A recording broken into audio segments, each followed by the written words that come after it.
Veníem del silenci de la terra.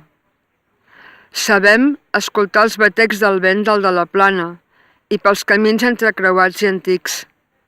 Sabem que la vida era l'esforç d'assolir el guany de la pluja, esmunyadissa, quan travessa el cor de la pedra i nodreix la claror oculta dels avencs. Encerclats per un vast pla de muntanyes, la grandesa del paisatge amidava una vida sempre solitària, sovint breu. Calia defensar ben poca cosa: una collita magra, l'escassedat d'uns vents, els marges forts i antics i les masies.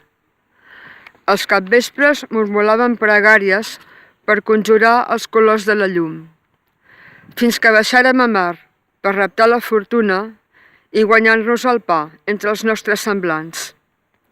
La davallada fou entre esbarzers.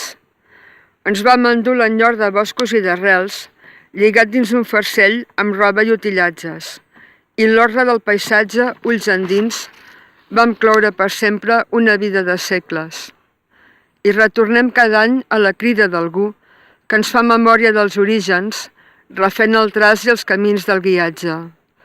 No han pervingut pastura de l'oblit, sinó vials per vestir la memòria.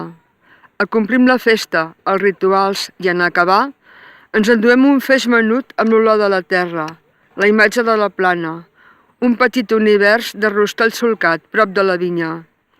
I retornem per compartir-hi pregàries i la fraternitat del foc, dels aliments, i la joia de construir des del present els marges sòlids on perdura i on creix el record dels orígens.